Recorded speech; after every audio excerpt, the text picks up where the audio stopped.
Ladies and gentlemen, welcome to the stream and the Deathcore Awards 2025, the first annual Deathcore Awards.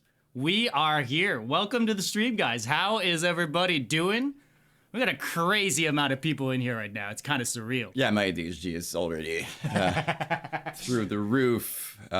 This is going to be fun. I cannot even follow the chat, but this is going to be awesome. What up, everybody? What's good, guys? What's good? Familiar faces, though. We got a lot of familiar faces. We got a lot of friends that we don't normally see in the streams here popping That's up. true. I love to see it. Hell yeah. Awesome. Hell yeah. Let's go. That's gonna be fun, man. It's gonna be fun. We've got a bunch of stuff planned for you guys tonight. We've got a live performance. We do. Around 8 p.m. tonight, EST. We're gonna have Heavy Hitter, who's gonna play a few songs for us live from their jam spot. And we've got some giveaways to do all the way throughout the stream, courtesy of Indie Merch Store. Massive shout out to the boys for always supporting the show. And bro, this is gonna be fun. I'm already having fun. We've been geeking off stream before starting here, and yeah, I don't know, man. No, this is just kind of a crazy year for us. I feel like the entire year we were blown away by what was happening every single time. It was always kind of just like us calling each other, like, is this really happening? Like, what's up? But shout out to you guys, because you went with everything we did. You know, you show up, and it's actually crazy. I believed in the awards itself. Like, I was super stoked, but I would have never thought, to that level of participation. It's insane.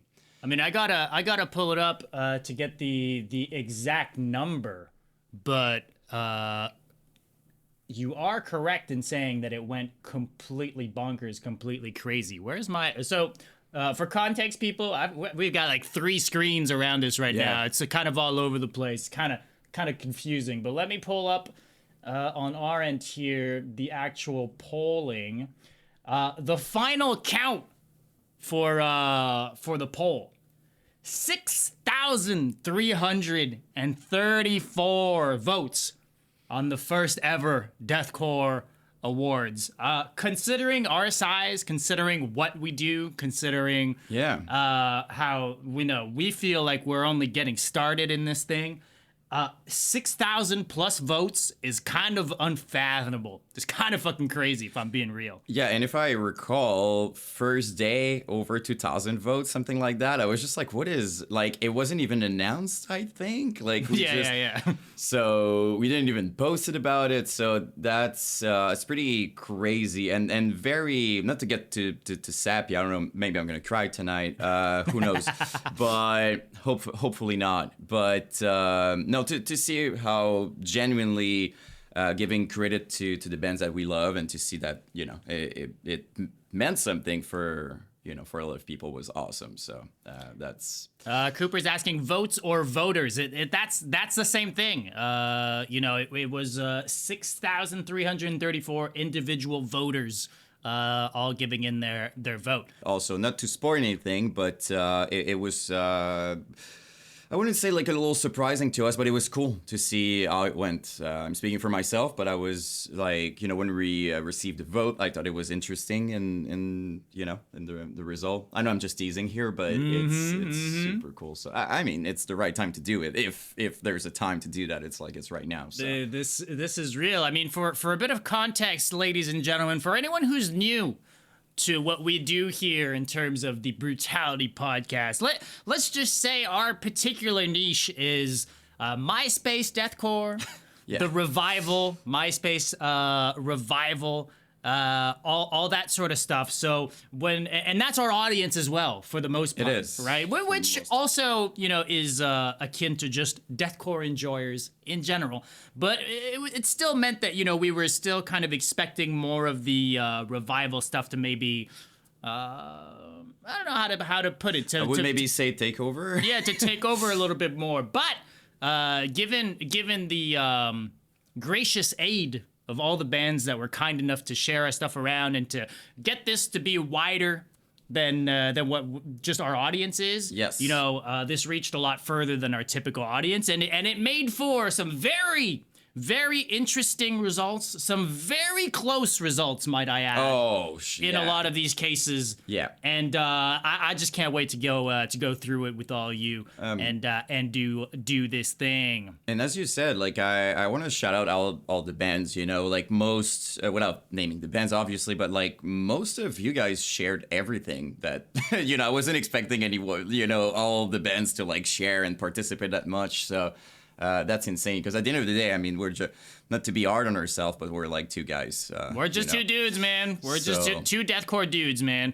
Are we gonna know how close votes were? Well, yeah, we've got all the information over here. We got all the good stuff here. Some of them were kind of smudged out, and it's kind of hard to read. But for the most part, yeah, we've got the percentage and the actual amount of votes for all of these. And yes, let me tell you, as you're saying, some of these were crazy. No, but we're talking like a few votes, period. Like, yep. Could have gone either way. I was literally sometimes asking you, like, hey, how's, you know, how is it right now? Like, just to have like updates and stuff like that. So that was. Shall we get this thing started? I guess. Let's, you know, let's do it. People are waiting, man. Yes, sir. All right. So let's make sure everything here works. Enough teasing. There we go.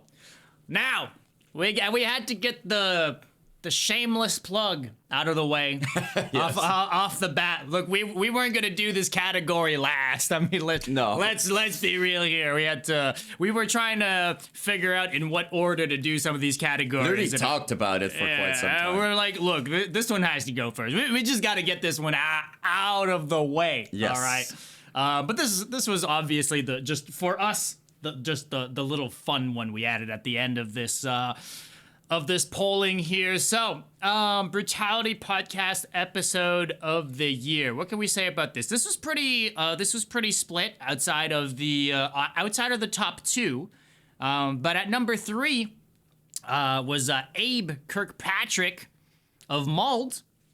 That was a dope episode, and for one to be so recent as well, you know, it's gotten less time for people to stumble upon. You know, it was cool to see him as a runner up here. Yep. Now at the number 2 spot, one of both of ours' favorite episodes from the year, Darius from Spite.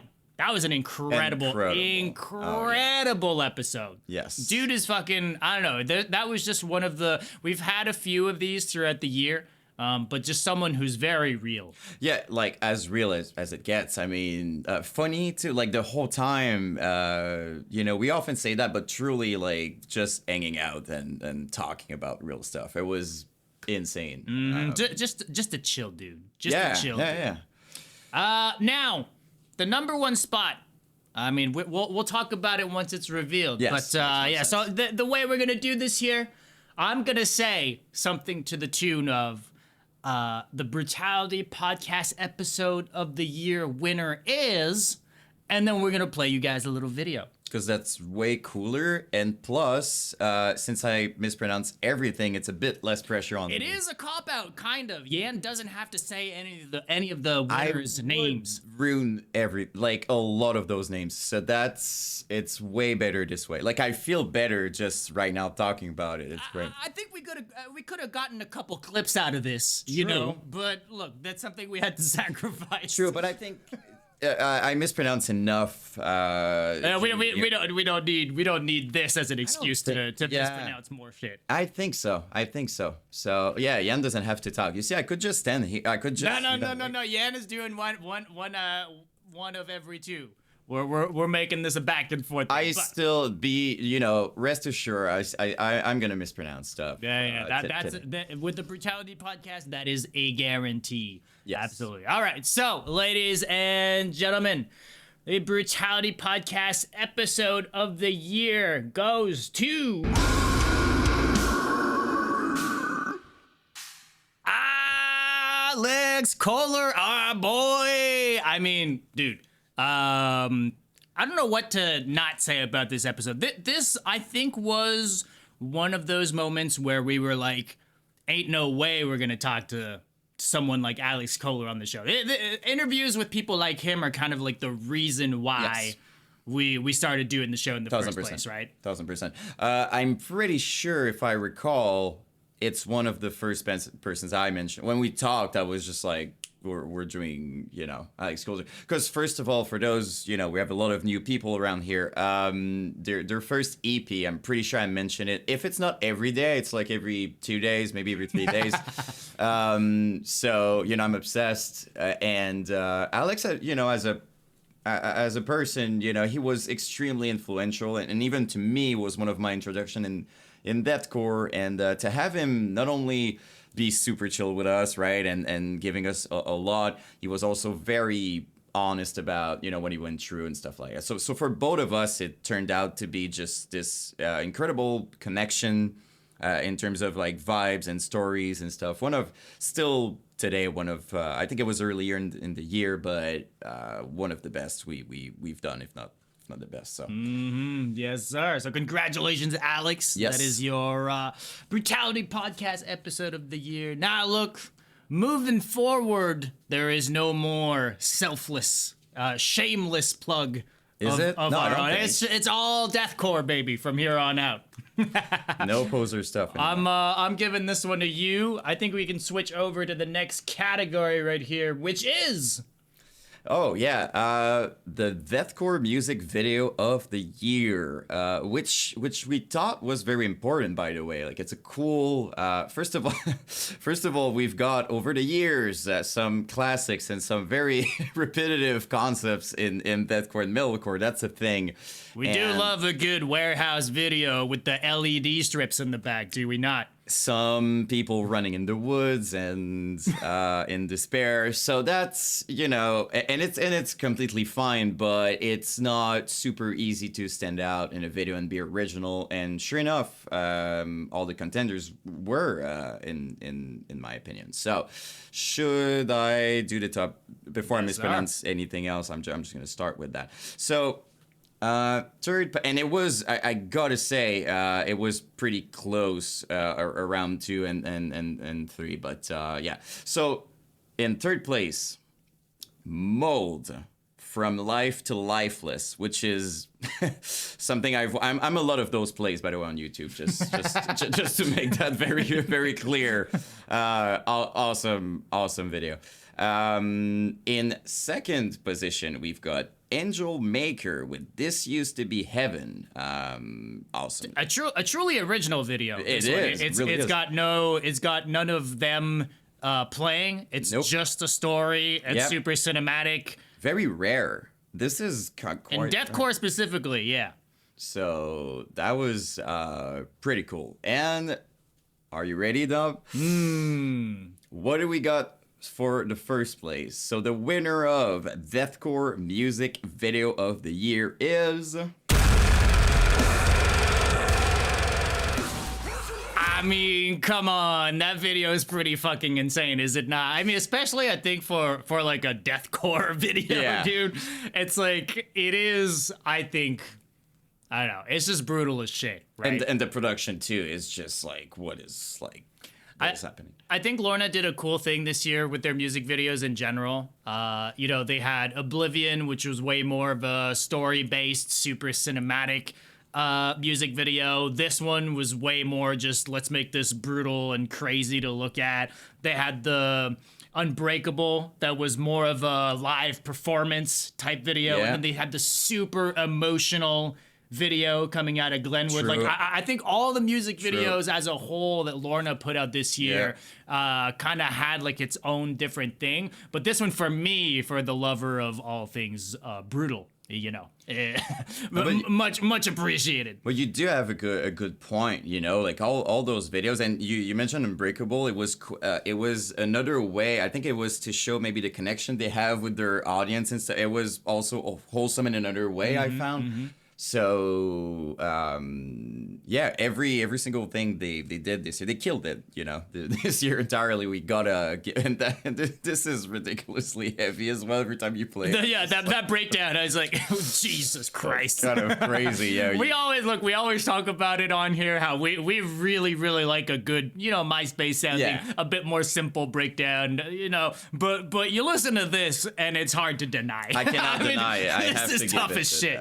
So this is crazy. Yeah. So yeah. All right, man. Let's move it on to our next category, which is Deathcore Personality / Creator of the Year. Now, look, ladies and gentlemen, I know.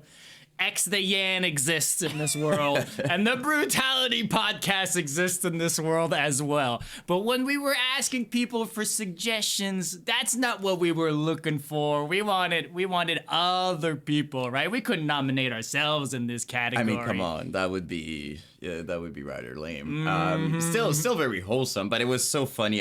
Seriously, when I did my poll, I'm pretty sure I didn't get any other answer than just like, well, duh, you. I'm like, yeah, but I'm trying actually to nominate other people. But yeah, it was for obvious reasons important to us because not to be emotional or corny.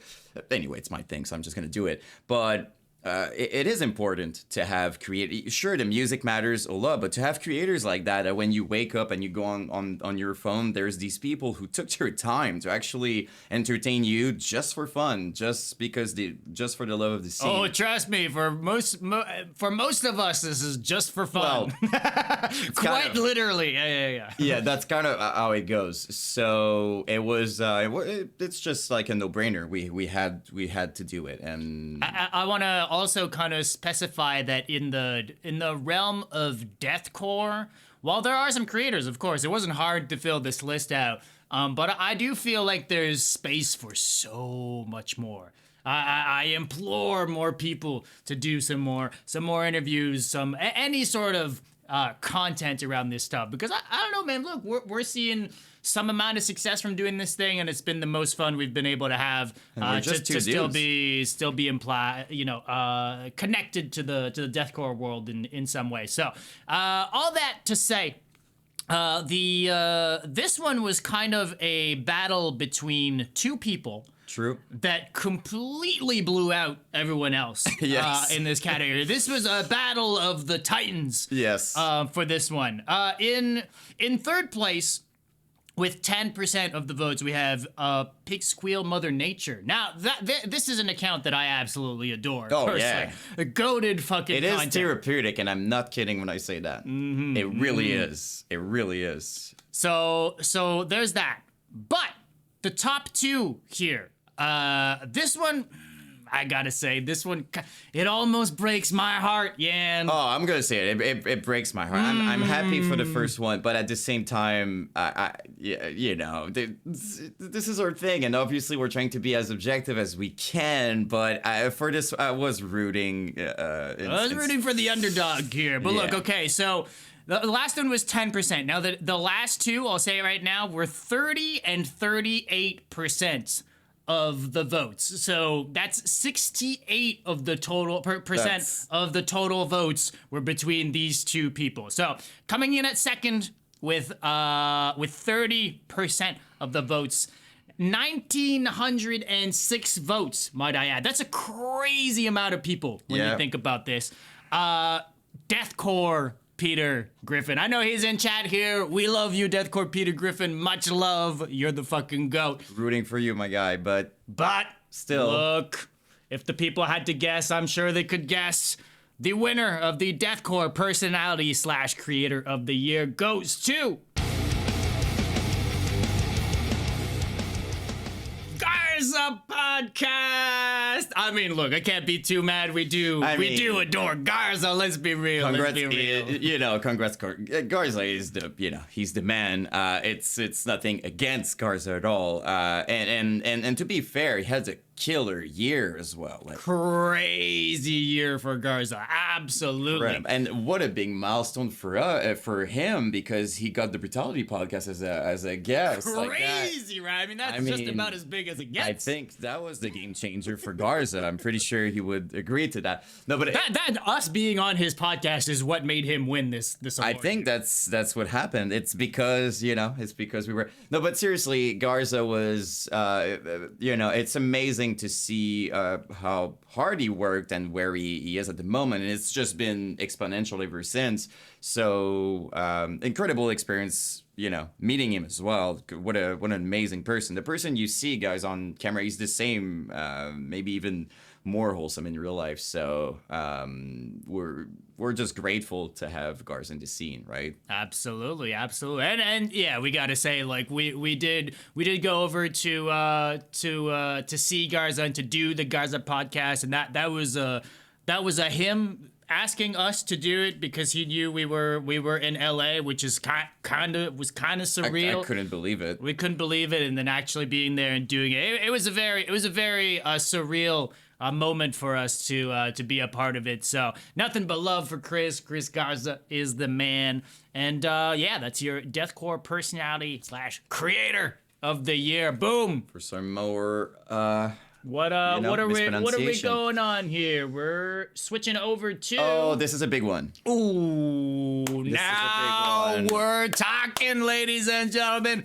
Revival Deathcore release of the year. Let me tell you something. We were, it was a big year for Deathcore, sure, but for the Revival also, dude. Like, what an amazing year. I'll say it, man. I am finding brand new 20 follower accounts of new MySpace sounding deathcore bands every day now. Every day. New pages There's been so many, and I don't know why, but look, the Brutality Podcast Instagram algorithm is crazy tapped in, because I see that shit when it's got 15 followers. I don't know how it finds us, but music. Instant follow if I see a MySpace in the title of the band or a MySpace looking logo. I follow that shit right away. But yeah, obviously it's been a crazy year for the Revival scene. We've got a few bands that have really, a lot of them have started touring and doing some bigger things. Some bands actually, kind of, how do you put this? Making it to the big leagues. Yeah, really. Starting to tour with bands outside of the Revival and doing some bigger things, some record deals, all that. You know what I think happened this year? It was kind of, the Revival at first was really, I wouldn't say by itself, but it was like a thing over here. And then I think in 2025, what's starting to happen is it's just like it's with the rest right now. Like it's Deathcore, it's part of it. Becoming a part of the same conversation. Yeah, absolutely. Which is what you want. Like that's what we want, You kind of you're now seeing the OGs playing with the Revival, you see these big bands. So that's absolutely amazing. I cannot believe that you're making me pronounce that. I cannot. I love it. Yes. I don't know if you did that on purpose, but to make me pronounce that that's crazy. All right, so I'm gonna. You've been practicing. Look. Well, a long time ago. It's gonna be terrible. Okay, so guys. Third position. Actually, I'm gonna go with the. No. Okay, I'm gonna do it. Yeah, you can do it. I'm gonna do it. So third position, The Spoke Zarathustra. There we go. And I was terrible. I'm done with self-care. It's time for others. Harm. Yes, sir. You got it. I got it. Next one's gonna be a bit easier. Okay, so this is when for the longest part of the voting, there was a fight over here. There was a battle. So in second position, the incredible Mold self-titled, which is, by the way, if you never listened to that, how dare you? And first position, the winner of the Revival Deathcore release of the year is. It's been Reverence year. Let's be real. They've been fucking kicking it. This release, they were already fairly hype before this release already. Oh yeah. But I feel like with this release, it's just been they've been going on the up. Absolutely crazy. And also like the fan base and the incredible support and everything. We were lucky enough to meet these guys in person, and I have no other. Did I throw the wrong card, by the way? No, you're okay, good. It's perfect. Just, if we want to talk about how close the results were and all this stuff, That's a very good call. Maybe we keep it until later. That's a very good Dan call. flung the card away. I was excited to throw the cards. I'm not gonna lie. I was quite excited to just throw the cards. You didn't see me, but it was great. So yeah, we were lucky enough to meet them, and they're just lovely and they're great. I'm pretty sure the entire night of the show, because when we went to LA, we saw them perform with Alicia. Shout out, by the way, great band for sure. And first of all, the performance was out of this world, and second of all, they made sure the entire time that we were like, do you want some water? Do you want? They're the best. Like they're awesome. So they were hooking it up. They were making sure we were good. They were checking in on us the whole night. Time. Yeah, it was crazy. And then I mean, getting to talk with because we didn't already did the episode thing, but Josh that episode was awesome as well, right? Like so, they deserve it. And they're killing it, and I'm excited for anything new they're gonna do. So this one, Thus Spoke were in at 16%. Then you had Mauled in at 28%, and Reverend came in at 34%, which is with 2,179 votes. But as Jan alluded to, Reverend and Mauled, and this will be a recurring thing in some other categories as well, we're duking it out. They were fighting in the streets, bare fists, no gloves. It was a battle of these two bands on a lot of these categories. Without saying too much for what's to come, we got to watch out for both of these bands, Reverend and Mauled. Boom. Yep. Now, this next one category. Can it click? Boom. All right, Deathcore Audio Engineer of the Year. Very important.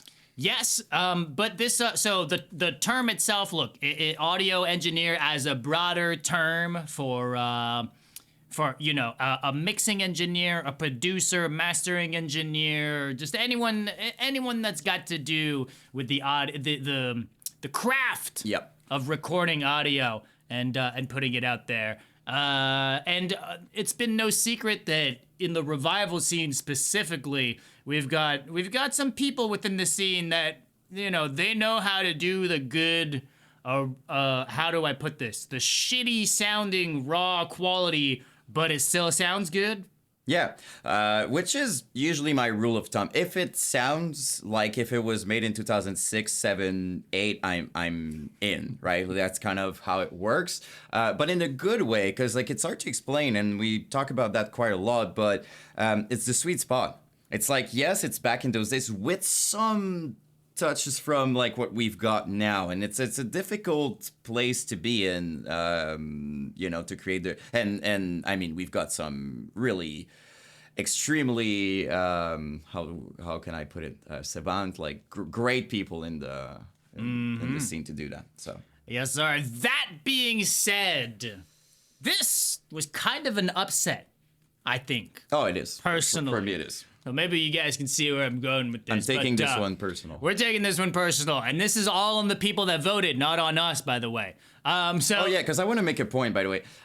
For people who think that like I overrule everything, that's not how that works. Like I've seen a lot of comments saying like, "How dare it?" And people are just like, "Oh, for sure, this dude only like this and this." I'm like, guys, we went with the votes. Like I didn't. We asked people who they wanted on the list. We put them on the list, and then y'all voted. So what we're seeing here is just a reflection of the people. Yes. Yes, so sir. that's I wanted to make that very clear. Because look, for sure, if it would just be our choice and our votes, this list would be looking pretty different. But look, let's waste no more time. At number 3, we've got Noah from Nuke Apocalypse, the guitarist of Reverend. He's coming in with 19% of the votes. At number 2, yeah, this. Hunter Young and Brandon Lopez. Digital Ghost Audio. Number one in my heart. Number one in our hearts, but alas, the people have spoken. The winner for Deathcore. You mispronounced Deathcore. Of all Audio things. Engineer of the Year is Will Putney, ladies and gentlemen. I gotta say, it makes sense too. Like he's, it would be insane not to, you cannot deny the talent over here. Like he basically spawned and created an entire era. So like, I won't pretend, right? Like he's amazing. Yeah, it's one of those things, I guess, that proportionally, maybe Will specifically didn't do like a million deathcore records this week in the same way that someone like Noah or even Digital Ghost did throughout the year. But he did do that Spite record, which to me I think is one of my favorite productions from the year. He also did the Mugshot record, which fucking rules as well. Production on there, absolutely goated too. And obviously, look, Will has some very, very deep ties within deathcore, regardless, with Fit for an Autopsy and all the iconic records that he's put out over the years. So I think this might be one of those also, for people who aren't necessarily super in tune with the revival scene. If you're looking at this list of names, I think Will Putney maybe stands out a little bit more in that regard as well. So, deserved nonetheless. We've got Will Putney with 35% of the votes, 2,232 votes, which is kind of crazy. So there you have it, man. But we plan on doing this award thing every year, and we're gonna nominate Noah and Hunter until they win. That's what's gonna happen. That's what's gonna happen. Yes, sir. So there we go. Moving on. This was an interesting one. Deathcore album artwork of the year. Now, I mean, we could talk. This is another one that I was surprised by. I'm stoked on who won and what the album art is, but I would have bet some money on some other ones on this list. Yeah, I think we were on the same page. We can talk about it afterwards, but like we really both were wrong. But I'm, as you said, quite happy with the winner though. So can you say that? Shall I? No. Shall I? Yeah. Oh, you can say that? You can say that. Wow. Yeah. You just got to say it with conviction. Look at me. I'm speaking English. I can speak English. That's great. Are you watching this, Mom? Okay. So third position, absolutely incredible. I'm looking for the dog. Did I break something? No, you're good. Okay, You're good. my bad.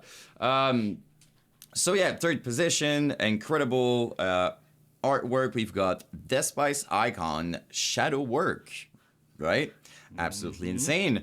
In second position, I know a lot of people are rooting for this one. We've got Psycho Frame, Salvation Laughs in the Face of a Grieving Mother. I said it pretty well. Sir. Wow, I'm ruining it now, but I said it pretty well. All right, so first position, the official winner of the Deathcore album artwork of the year is... Yes, sir! Our boys in Angel Maker. Now look, we had some people in the chat also kind of shouting it out before the win, but truly a refreshing cover art for a deathcore record. It is. Let's be real. I'm gonna repeat what I told you, which is that as a nerd who loves like dark fantasy and like fantastic games and artwork, like when I saw that I was really stoked. That's what it reminded me of, and I think it's refreshing also because we're so used to see, obviously it's metal, it's deathcore, it's always darker and it's so bright and almost, dare I say, like hopeful and beautiful. Like it's different. I thought it was a good and I'm seeing comments right now. I'm gonna say it right.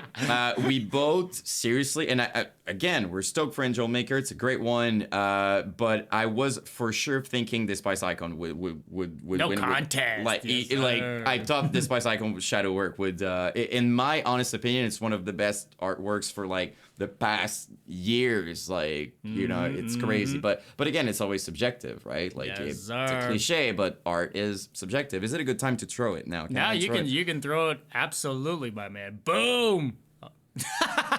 Oh no, not on the. Did I? You didn't hit the dog. You're good. You Okay. was just kind of wondering what the fuck was up.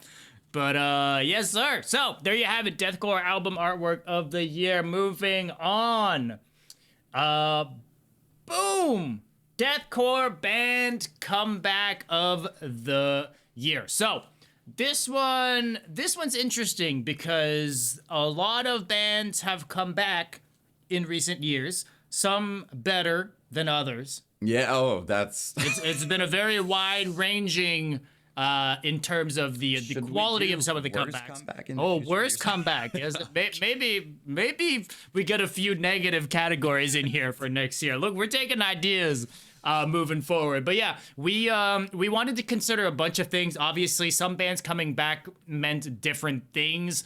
Some of them put out some new music. Some others, it was just a reunion show. True. Some of them, it was a combination of both. Some of these, maybe a re-release and then maybe a couple of shows. So it was very kind of a wide-ranging kind of scope that these bands came in. But kind of an interesting category. Just I think because we did have several comebacks that were really cool this year. Oh yeah, more than ever in terms of deathcore. Super wholesome, also on both sides, I think, because a lot of those bands are you know, and they told us behind the scenes, like they're when you come back, you don't know what's gonna happen. You don't know if newer people in the scene's gonna look, and it was super wholesome to see that even you know, we're super old, but like kids actually love those bands that were from freaking 2007. So it's been wholesome, and it's been great to see that they didn't skip a beat also. Mm-hmm. That's I don't want to spoil anything, but that's kind of yes, sir. So these votes, it was kind of split, kind of evenly distributed, except for the top three. Top three are kind of clearly ahead of everyone else. In third place, we had our boys in Jerome. I mean, Jerome, the classic, the absolute classic. They're one of the bands that is kind of crazy because they're most certainly are more popular now than they were when they were actually still a band. Yeah, that's very fair. It's kind of crazy. Fair. Yeah, I think they would agree. So that was with 17% of the votes. And now with 19%, just a little bit above of Jerome, we had... Now I'm the one who has to say a name that we've never been sure. I'm so glad. I'm really glad that it's not me. Yeah. Elijah? I think you said it right. I don't know. That's the way I'm going to say it. But Elijah coming in with second place with 19% of the votes. Now, for the top spot with 28% of the votes, your deathcore band comeback of the year winner is... The Crimson Armada, yes, sir. And again, this was kind of by a big margin. We're talking 28% versus the second place being 19. They took it. 19%. They took this one with ease. But Crimson Armada, I was going back through our messages with them, and when they launched the page, it was like January 2nd of this year. They kind of like came back straight when the year started. But they put out a record. They've been touring. They've played a bunch of shows. They've been super involved with a lot of the revival bands. They toured with Thus Spoke. They toured with Lilith's Demise. Yeah. They did a bunch of really cool stuff. And it's been cool to see. It's been cool to see that Crimson is back with some actually good music. It's fucking cool. Very good production-wise. What we said earlier, you know, like not skipping a beat, understanding what people want. People are rooting for them. Again, I feel like I'm always like shamelessly talking about what we do, but I really enjoyed the episode that we did with them. It was awesome. Anytime I can talk about spirituality, obviously I'm gonna do it. But it was great, and it's cool to see. And as the votes were, you know, coming in, I saw a lot of people rooting for them. Yeah. Which was cool to see. Yeah. So, super well deserved. I'm seeing also in the chat, like, everybody's super stoked for them. So, Yes, Congrats, sir. guys. Congrats. Where do you guys think we are? We rented out this $10 million studio here to do this thing. We paid cash, actually. Yeah, I mean, we did the Deathcore dollars, right? They pay so well. We took Yep. this couch that I already own that's in the background of my videos usually. It's all the Spotify, right? All revenue. the Spotify revenue. Actually, every guest that we have on the show, for them to be on the show, we ask them for 10% of all their revenue moving forward. There we go. So it afforded us the ability for this $10 million studio here. Yeah. It wasn't much, right? I mean, it's not Nah, I mean, chump change. nothing crazy. So They yeah. actually accepted scene cred. Yeah, exactly. This is you, and is this? No, I think we did that. Didn't we? Boom. Here you go. This Yeah. is all you, my man. I'm sitting Boom. back. Okay. So Deathcore collaboration of the year. let's freaking do it. I'm trying to see if there's something notable. Yeah, I mean, to be fair, they're all incredible. Like I'm looking at that list, anybody could have won. So yeah, it was an important one because it is a thing in metal, specifically in deathcore. Those kinds of collaboration, which And vocal features, guitar solos. Yeah. and it's cool. It's always cool to see, right? Like you see two of your favorite bands together. I mean, why not? So in the third position, we've got a really cool one. We've got I'm keep looking that it's there. I need to look there. Halfway through the show, I'm understanding what I'm supposed to do. So this Spice Icon, over my dead body, feat Matt Honeycutt. I said it. I think I said it right. Can you say the band name? That's not written there, but you know what it is. I didn't. I said it. No, but the Oh, the band over. Okay, yeah. No, true. I think you get. I mean, look it up. Come on. My goodness. Come on. Just gonna crush out. I won't be able to pronounce that though. it's an acronym for what it's worth. Okay, so I'm just gonna say the Psycho Frame feature in Mold. That works. Is what I'm saying. That's what I'm saying. I cannot handle that. And in first position, are you guys ready? Oh, I'm ready. Are you ready? Mm-hmm. The winner of the Deathcore collaboration of the year is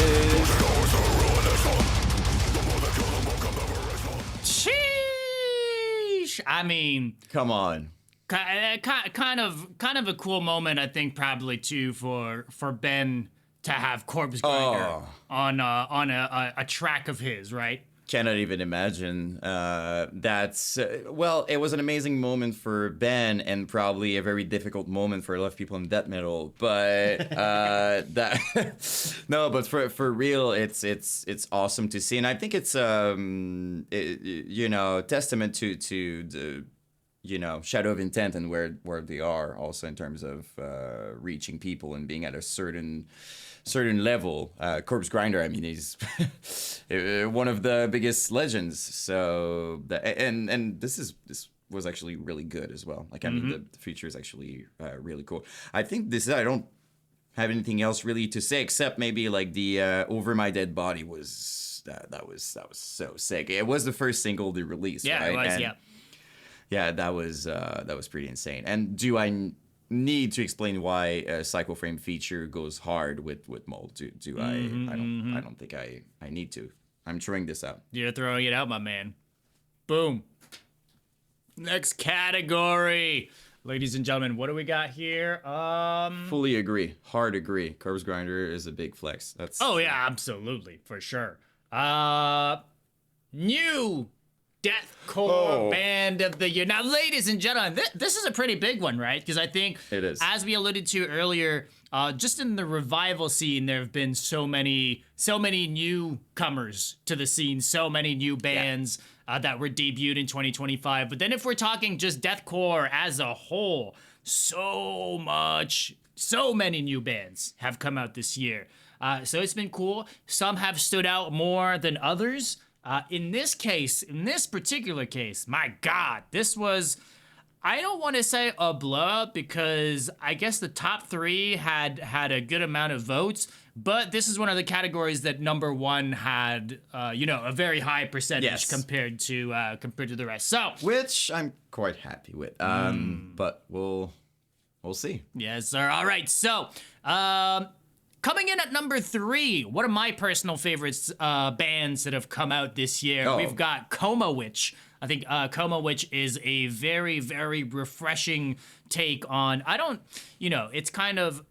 really put them in the revival category. They're more like reminiscent of, early 2010s, kind of very fast and chaotic, kind of technical deathcore, that sort of thing. Sick. But we don't really have many bands like that right now, at least in 2025. So this, and these guys do it phenomenally. So this is a very cool one to come in at number 3 with 18% of the votes, no less. If you want to get reminded that your guitar skills are limited, this is a very... This is one of those bands that, it's humbling. Yes, very quickly. Yeah. Coming in at second place with, look, we were at 18%, but coming in at second place with 26%. It's a pretty massive leap here. We've got Flesh Prison.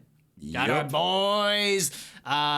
Flesh Prison are really cool. I don't really know much else to say about them. It's heavy as fuck. It's good old MySpace style deathcore. It's punishing crazy breakdowns. Gotta love it. It's awesome. And it's not very far from here, if I'm... So. Yeah, some Ontario boys. Yes, sir. Now, coming in with 34% of the votes, we have your new deathcore band of the year. We have not been shy about enjoying this band. Oh, I'm fighting anyone who disagree. I don't. It's as simple as that. No, but I don't think I could have been more upfront about that. I spent the entire year talking about Without a Face, and Kevin is the homie for both of us also, but it's just even without that, like the video itself, the music released, the energy behind it. Just look at that dude performing. It's insane to see. The music is just crazy, so well deserved, and the amount of attention in a short span and with, dare I say, not that many songs is very impressive to me. Absolutely agree with everything you just said there. Without a Face, goated Kevin Rowley, we love you, dude, and the people have chosen. Look, this isn't about us, right? Ultimately, this would have probably been our pick, but this is what the people chose, ultimately. And our DMs were indeed flooded with Without a Face mentions. So that's your new deathcore band of the year. Do we have time for it? Because I never know if it's about to be the... No, well, I've got that. You're going to tell me, right? You're going to tell me. Absolutely. Right. Next up here, we've got the complete opposite to new band of the year in... Legacy Deathcore Band. Very important one. I didn't know what to expect with this one. I'll be honest, I didn't know, because to me it would have been fair in, like, no matter, you know what I mean? Like, none of those I would have been like, oh my god. Like, they're all bands. The qualifier was a band that's been active for 15 years plus. Yes. That was the qualifier to be a part of the Legacy Deathcore Band of the Year conversation. Make this the... our Hall of Fame of the greats, if you will. But I think specifically in this context, comparatively to a Hall of Fame type of thing, this was specifically, I guess, bands that have been killing it in 2025 that have also been active for so long, right? And I think that's like a crazy achievement for a lot of these bands, well, for all of these bands on this list, to have been around for so long and to, for the most part, be doing better than ever before. That's crazy. To be doing more psychotic music than they've ever been. Let's be real, like in the style of music that we appreciate and that we love here, it's kind of insane to be like near 50 years old and Crazy. be fucking And blast beating at 300 BPM, you know? And so important, the reason why we're thriving so much. Obviously, we have newer bands, well, not newer bands, but bands that blew up more recently in the recent years that you could see them carry the scene and stuff like that. But without those bands that just kept going, because let me tell you one thing. Doing deathcore breakdowns in 2014 wasn't. It was not cool. Yeah, all of these bands went through the dark ages and are still around. So yeah. So seeing them now and getting their flowers and stuff, it's pretty crazy. So without further ado, okay, I'm trying new expressions. So that's first time I said that in my life, and now again I'm ruining it.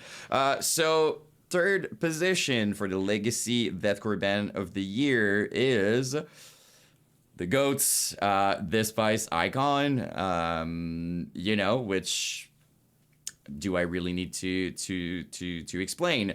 Second position, we've got Chelsea Grin. And who do you think is? Well, we're gonna tell you. The official winner for Legacy Deathcore Band of the Year is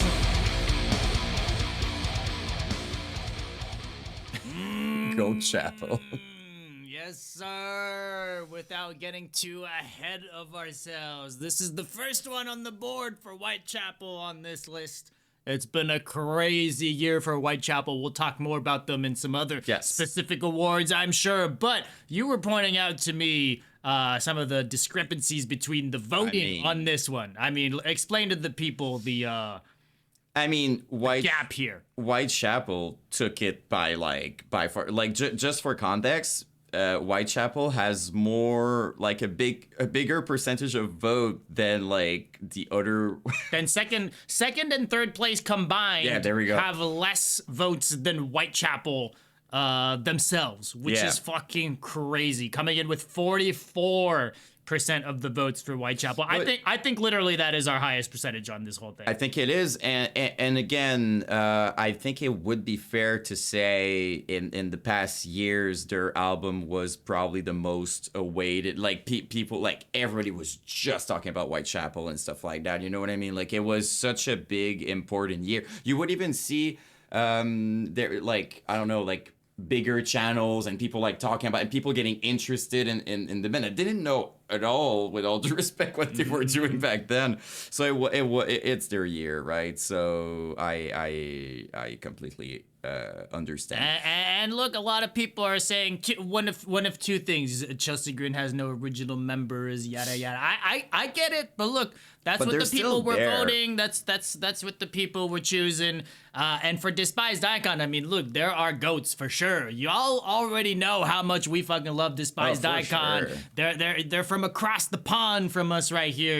We love all the boys at Despised Icon. But again, it's what the people voted. So yeah, and it was important for me. It wasn't a surprise per se. You know what I mean? It's out of all the bands that have been around for that long, this is a bit of an easy prediction from our part. I'm showing this. Mm-hmm. Yes, sir. All right. What do we got next here? Ladies and gentlemen. Okay. Damn, I'm saying these things. Break. I think I'm rubbing on you. Deathcore, the break. Yeah. Two words that you say very often, dare I say. But Deathcore breakdown of the year.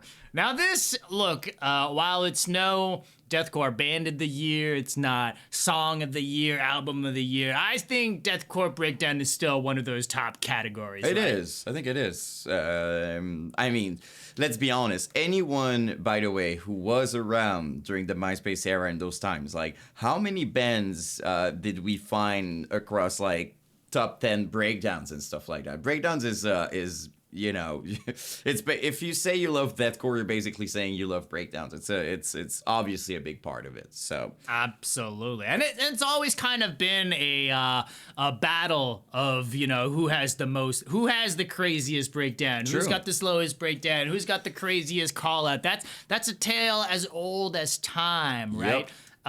So here we are in the year 2025, still talking about which breakdown does it best. Yep, I'm seeing some people saying they miss MySpace. I feel right there with you, yep, for sure. Now, coming in at number 3 here, we have Psycho Frame with No Revives.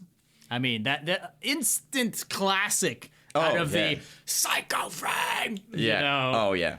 2 times in a row breakdown, absolutely goated. Yeah. There was a debate around if it was going to be No Revives or Blueprints for best breakdown out of Psycho Frame, but ultimately, again, we polled the people, and the people were choosing No Revives. So which I think is fair. I mean, both breakdowns are goated. Let's be real. So that's Psycho Frame coming in at number 3 with 14% of the votes. Now, coming in at number 2 with 18% of the votes is Lorna Shore with Prison of Flesh, which we heard earlier for the the music video winner. That breakdown is absolutely insane. But now the winner, the number 1 spot here. I just got to mention before we hop into it, this was a 28 vote difference. That's crazy. Between 1,144 votes and 1,172.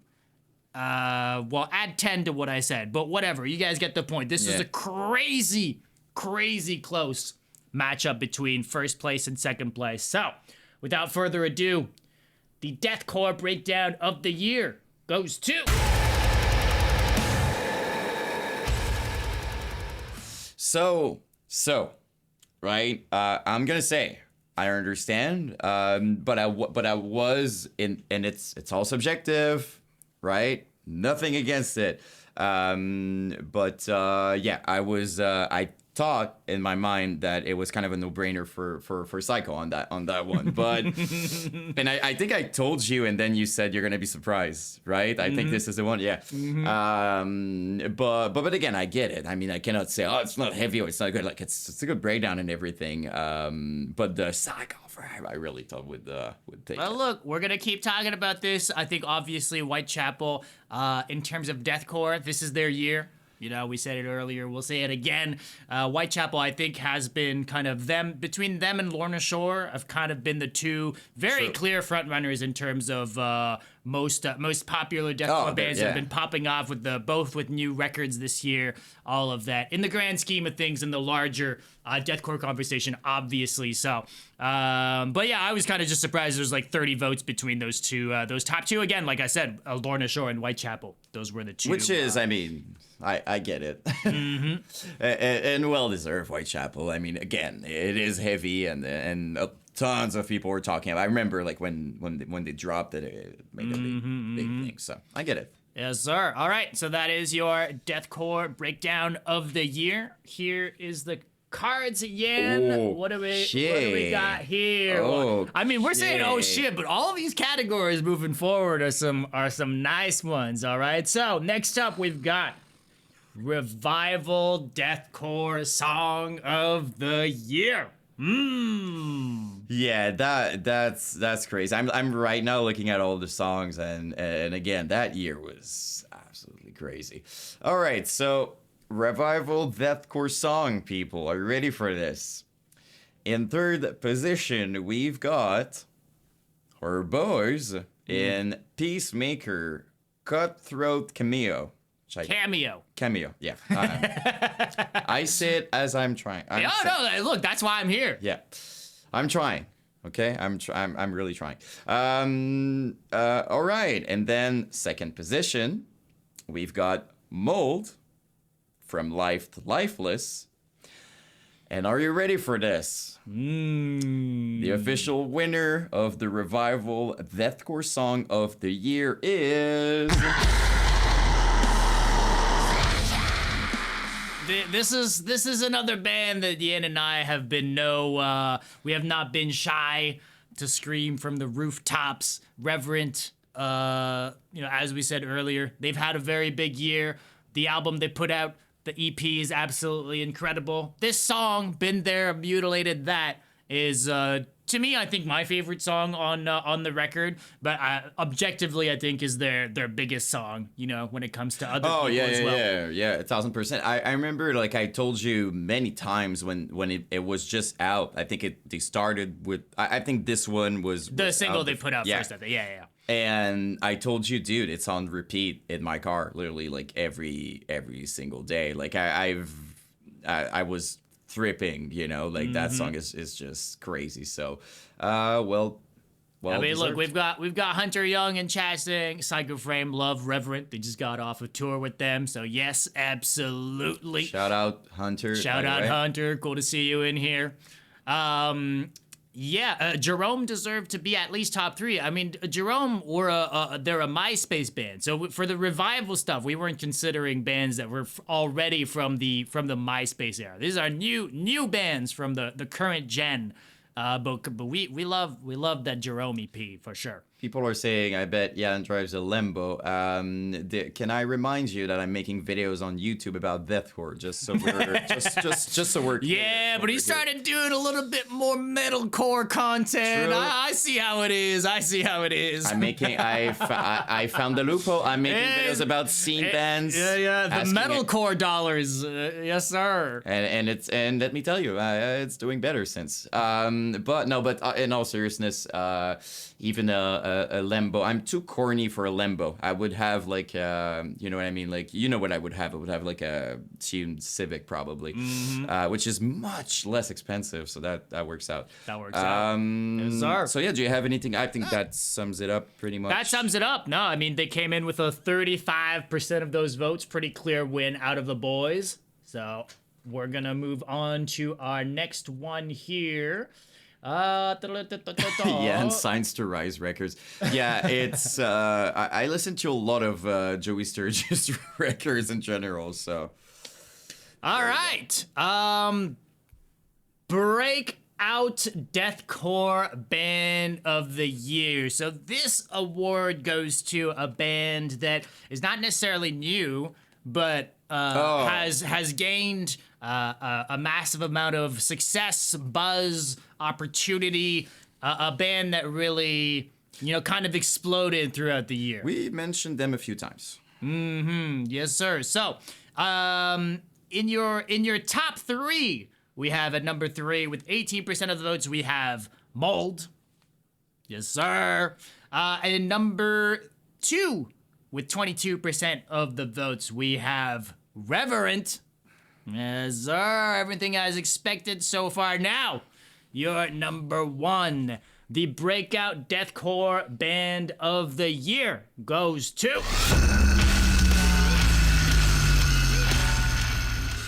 There it is! Yep, the W for Psycho. I know you guys have been waiting for it. I'm still ready to fight anyone who disagrees. That's still up. I'm ready. Look, we got 1 on the board for Psycho Frame. I wonder if there could be more. I don't know, but hey, Breakout Deathcore Band of the Year. I mean, look, it's no secret. Psycho Frame, we have been massive fans of the band since the very beginning, but it's very obvious that this year was an extremely important year for the band, between signing with Sharp Tone, between all of the touring that they've done this year, comparatively to prior years. The debut full length, which, if you ask me, 0 skips, not even like a blip. There's like no filler. It's fucking solid. No, the album... from start to finish. You never get that out of a deathcore band, so obviously the choice here was obvious, but ultimately it's not up to us, it's up to the fans, and other people have chosen Psycho Frame for Breakout Deathcore Band. If you don't like their new album, I would just wonder what's wrong with you in general. That would be my question. You gotta love it. But seriously, they've never, I'm saying that with confidence, it never released a bad song. Yeah, well, that would be correct as well. Yes, sir. They never did. So just absolutely deserved it. And you mentioned like the year and everything. And you know, when I made my video, I was watching a lot of live performances, and it's pretty crazy. Mm-hmm. It's pretty crazy. So very well deserved the Cycle Frame. People were very happy in the chat as well. So that's... There we go. Boom. All right, I think we got the go-ahead from the boys. Sorry. Showed up my grandma's couch pattern. I mean, hey, she's got a nice couch, evidently. And I bet it's comfy. Those couches are comfy. So. All right, the boys, the gentlemen We're all set. ready. Ladies and gentlemen, we present to you a live performance by the brothers in Heavy Hitter. Let's fucking go. Yo, this one goes out to Brutality Podcast. This is Cakes in fucking blood. Let's go.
Let's go. Thank you guys for having us again. We got 2 more songs for you. It's a fucking blast to be here. The Deathcore Awards, this shit was fucking sick. Shout out Brutality Podcast one more time. This shit is so fucking awesome for the community. Next song's Heaven's Gate. Let's do this shit.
What the fuck is up?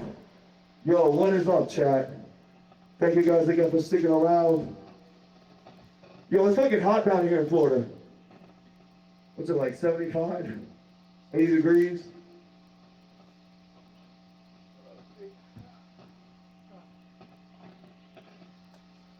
All right, yo, we got one more song. We'll let these awards continue with all these fucking awesome bands. Again, shout out everybody who participated in this shit. It's been fucking awesome. It's been sick.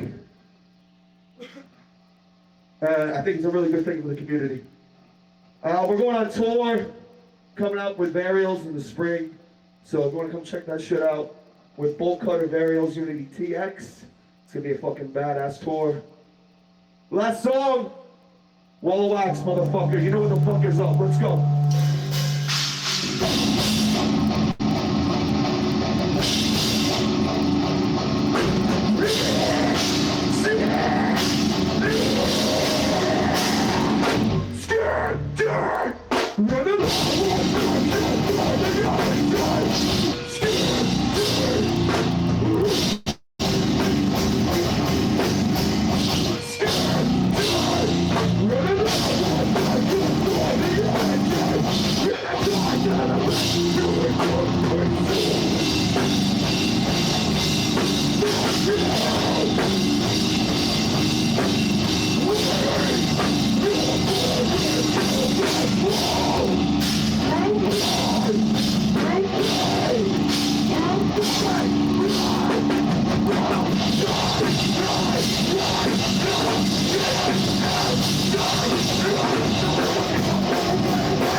the chat. Shout out Brutality Podcast. Shout out all the fucking winners. Thank you guys so much. Come see us on tour in the spring. We'll have a hitter from Orlando, Florida. Thank you. Sheesh. Goddamn heavy hitter, ladies and gentlemen. Massive fucking shout out to the boys for doing this, for allowing us to host them on the Brutality Podcast Deathcore Awards. Yes, sir. I'm so fucking hyped right now. I think I've got permanent stank face from that. Oh, that was, dude, that was sick. Sounded great, actually. It was awesome. All right, we are going to move on to our future categories. Yeah, this is a show, isn't it? This is a show. This is apparently what we're doing here is giving out awards. So let's do just that. Let's do it. So Deathcore Bassist of the Year. Now, the next few categories are going to be for individual performance. So we've got bassist, drummer, guitarist, and vocalist. I don't know, man. This one was a pretty mixed bag in terms of it was pretty diverse in terms of voting. But coming in at number 3, we've got Lucas Coogan from Disembodied Tyrant, which I was able to see Disembodied Tyrant this year, and I have to agree. Absolutely cracked out bassist. Oh yeah, no, completely. Like I could be started about the entire band, which is like blowing my mind. But bassist specifically, I think it does stand out. It really does.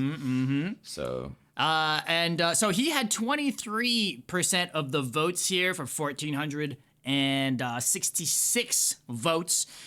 Coming in at number 2, we have our boy Michael Moke Yeager of Lorna Shore, AKA RuneScape player. Yes, sir, with 26% of the votes. And now, coming in first place with 30% of the votes, the Deathcore Bassist of the Year goes to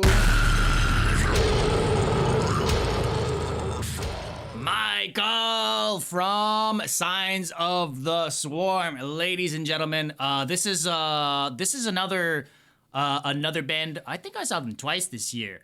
And maybe late last year and then this year as well. But another incredible bassist, and came in with 30% of the votes, 1,917 responses. Yep. On a Michael over here, which is dope. This is the first on the board for Signs of the Swarm. Yeah, and while we're here, I mean, we're Dave from Signs of the Swarm here. There we go. What's good, Dave? How you doing? There we go. Like while we're here, I think it's like we're talking about bands that had a big year. I think Signs is up there. Yes, sir. Absolutely. I mean, the brand new record. They've been touring like fucking crazy. They've some cool tour packages as well. So yeah, big shout out to Signs of the Swarm and Michael for winning Deathcore Bassist feels like of they're the just Year. On the constantly on the rise, bigger and bigger. So congrats. Yes, sir. Now moving on to Drummer of the Year. Okay. Okay. Crazy nominations in this category. Yeah. I mean, it would have another one that would have been completely fair. You know what I mean? Like regardless, who would have? Yes, I would not complain. All right, so these people are not. I have a theory. They're not human. I don't think they are. These three people are not human. Absolutely confirmed. I would say they're not. So in third position, the very, very talented Alex Grind from Despise Icon. Right.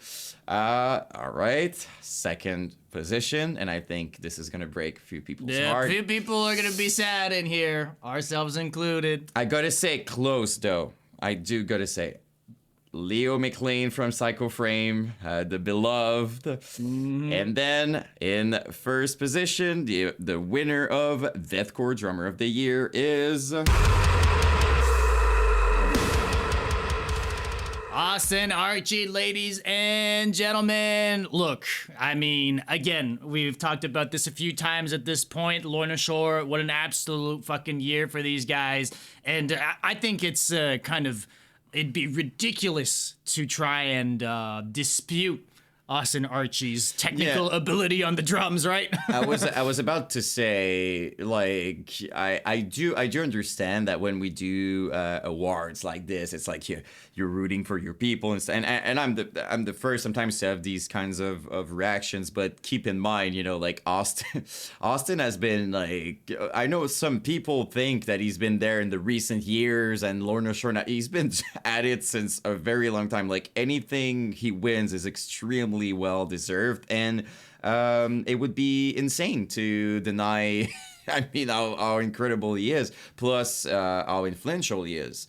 So the drumming on this latest record is absolutely fucking batshit crazy too. Makes no sense. But you mentioned the gap between first and two. We're talking about Leo had 25% of the votes with 1,585 votes, and Austin had 27% with 1,683. So exactly 100 points between the two. And look, I'll just say it like this, because someone mentioned popularity contest. Well, yeah, kind of. I mean, that is kind of what it comes down to. But think about this: Leo, who's objectively in a way smaller, respectfully, way smaller band than Lorna Shore, still was 100 votes away from that top place. So I gotta commend Leo, but ultimately Austin Archie, undeniable in my opinion. Absolutely. No, I mean it's a no-brainer. Like, I mean, some things, and a lot of things in music are subjective. Certain things are a fact, and like, I mean, you cannot really fight. Like, you cannot say he's not talented or he doesn't deserve. Like, he's crazy. Like, just watch that person playing it. Makes no sense. Shout out drums though? Yes, absolutely. Shout out drums. Let's be honest. Deathcore band without a good drummer, like, you're doomed. We've got plenty of beatdown bands out there, but for this kind of deathcore. I mean, yeah, that kind of deathcore, you're doomed if you don't. But again, everybody on that list is just, what I mean, like, insane. Sir. I'm trying this. All right. Next up, we have. We got to have a camera next year for the opposite angle of when we throw the papers. You guys can see the throw. Yeah. Maybe we should have some targets that we try to hit next time.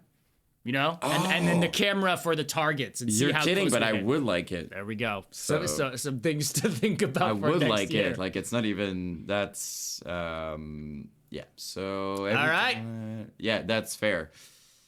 We'll get one missing. I love the name. Every drummer mentioned scares me with their talent. That's very fair. That's very fair. Reminds me that I have no talent on the drum. All right. You, my friend. Deathcore guitarist of the year.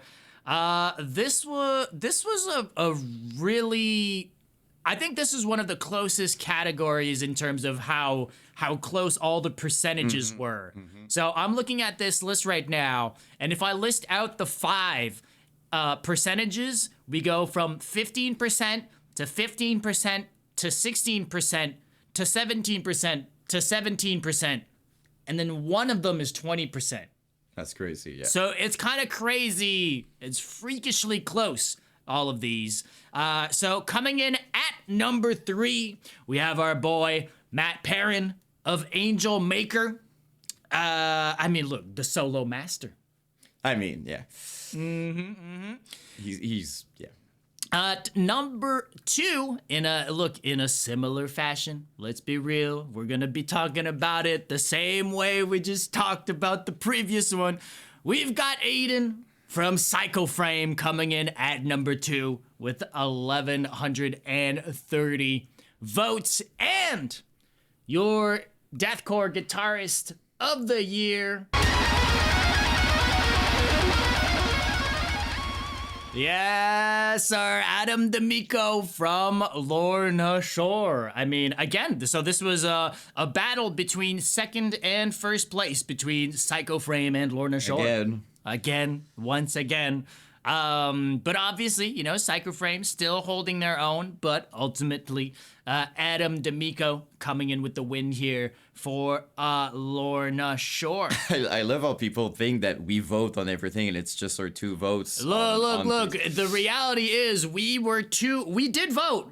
We both did vote, but it is 2 votes out of the 6,000 out there. So the influence that we had on these votes was very, very minimal. One might say, absolutely. Now, this is the big one of the 4, right? Let's be real. Yeah. This is the category that we had the most nominees in. Without further ado, let's bring up Vocalist of the Year. And it's me, and I gotta pronounce some stuff. All right.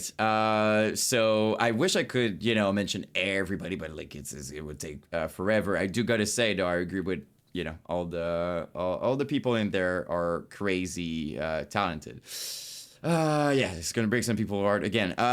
All right. So 3rd position for Deathcore Vocalist of the Year, we've got Abe Kirkpatrick from Mold.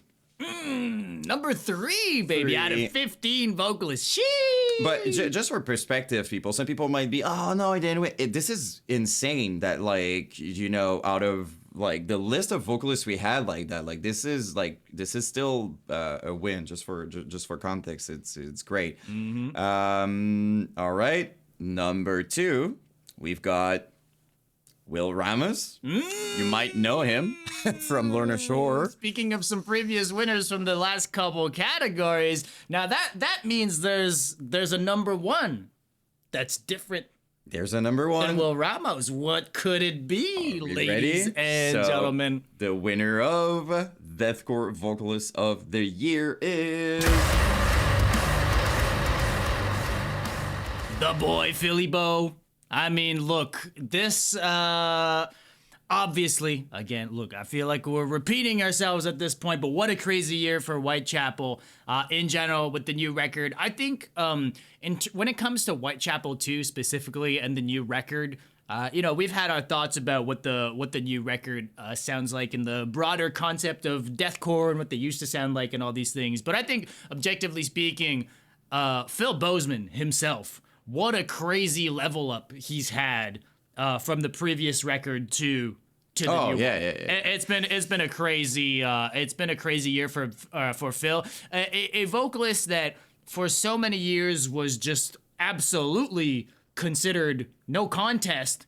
One of the best vocalists, we go back to, it was Phil or Mitch, right? It was always one of the 2. Oh, for the longest time, yeah. It was always, so to still see Phil Bozeman be praised as much as he is in something like this when it comes to deathcore in 2025, so many years later, I think it's really fucking cool. No, I think it's cool. It's and again, I'm seeing this. People have a lot of passion for it. If we talk about vocals, right? Like it's because all the rest is super important, but like for people it's very personal, like the vocalist and the vocals and stuff like that. I know this is difficult because of the amount of talent. I think that's what it is. It's because we have so many people. It's like, oh shit. But guys, I don't think. I mean, it's just the fact that Phil has been the GOAT since like forever. You know what I mean? Like it's I'm not surprised personally that he's taking this. Especially like we're doing that for this year, and this year it's like he's everywhere. Mm-hmm. So it does make a lot of sense. So I'm not. That's it. Those are your individual personality, individual musician categories out of the way. Now look, we are down to the final 5, Yan, and I mean, let it be known. These final 5 are the big dogs. These are the big categories. These, I think, are the categories that the people are here. True. They're here for these ones. I mean, I'm looking at this list right here, and whoo! But we got to kick this off with one of them. I'm just gonna throw that though, because it's still there. Oh yeah, throw it out, my man. Absolutely. Extra throw. Revival Deathcore Band of the Year.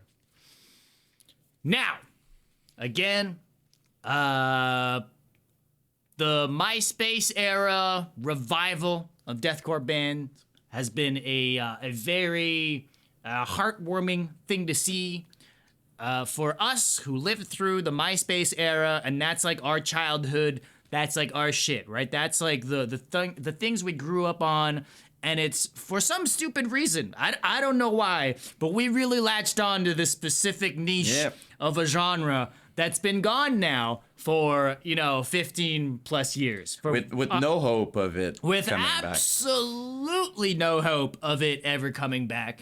And in the last few years, we've seen this revival of I don't know, just these bands that are very inspired by that raw sound, by that raw energy, by what used to be from a deathcore perspective, and is completely counterculture to the current state of deathcore, right? And I think more and more people are becoming fans of this, and as you alluded to earlier, I think for sure the revival used to be kind of its own separate pocket, but I do feel like right now it's starting to really blend in with it's just deathcore. It's just like a part of the conversation period when it comes to deathcore. It's not like this side thing anymore. So 2025 was really, really big for the revival scene. I want to also mention real quick that, like, again, when we started this podcast, this is completely in relation to this, like, we thought the only people that would be watching what we do would be 30 plus year old people. Oh, yeah. Reminiscing and yearning for a time that once was. And kind of at the same time, all these bands started popping up of 16-year-olds doing this MySpace sound and putting their own spin on it. And we've been absolutely in love with this, and we've talked to so many of these bands. We've befriended a lot of these people. There's like there's a hunger out of these people. There's motivation. All these, for the most part, like super respectful. Like there's like a really cool youthful energy going on in deathcore right now, and it is 1,000%, in my opinion. The revival scene is to applaud for that. They are the reason why all this is 100%. Why I'm saying all the things that I'm saying. So for us, revival deathcore band of the year is a special one. It's a big one. I think we did a few specific categories for revival bands, not because we necessarily thought that those bands wouldn't have a chance in other categories, but more so because we really wanted to highlight this specific part of deathcore that's going on right now. Yep, so exactly. Revival Deathcore Band of the Year. Some crazy nominees in here. Obviously, all bands that we have an affinity for. But look, enough yapping. Let's get to the number 3 spot here. Thus Spoke Zarathustra coming in with 14% of the votes. Now there's a pretty big jump afterwards to 26% of the votes going to Mauled. Our boys, I feel like they've been getting second all in all these categories, man. But shout out Mauled. And ladies and gentlemen, your official Revival Deathcore Band of the Year goes to Reverend, ladies and gentlemen, with 37% of the votes for Revival Deathcore Band of the Year. Which, to be fair, makes sense. You know what I mean? Like, they took, it was their year. You know what I mean? Like, with all due respect, it's as you said. I mean, shout out to Mo. They absolutely killed it, and I think it says a lot, the fact that they're always right behind it. It says a lot, but Reverend is just like on freaking fire for a while with the release and stuff like that. So and I do want to precise that for a while in a lot of categories they were literally votes away from each other. Yeah, absolutely. For the longest time, pretty much until kind of like the last day or two. Yes, there started to be a bit of a spread, but for the longest time they were really neck and neck here. Yeah. But yeah, so that is your Revival Deathcore Band of the Year. Ooh, my man, we have 4 categories left. This next one, let me pull it up here. I just want to answer Valerie because she's been asking a few times, like Monster or Jerome. As much as I love them, I wouldn't. They're not like in the Revival. They're literally like OGs of yes, of sir. the time. Yes, sir. Yeah, it's not about bands that are doing that. It's not just about bands doing that sound, because there's like bands from back in the day still doing the sound, but it's about the new crop of bands that are. I do love them. yeah, absolutely. But both go to bands. We had them in other categories, but yeah, for the Revival stuff, no Jerome or Monsters. Let's move on to. People are still gonna be mad. Hey, look. Here's the people's vote. Let's move on into Deathcore Song of the Year. And it's what can you tell me about this, Yan? What I can say is great contenders. I didn't know what to expect. Some people, a lot of people, their heart is gonna be broken again. But you know what I mean? Like, great songs though. Like when we were doing this, I was like, dude, that's. We had to kind of cut it down. We had too many songs. Yeah. There was a lot of good fucking deathcore this year, right? And we went with the votes.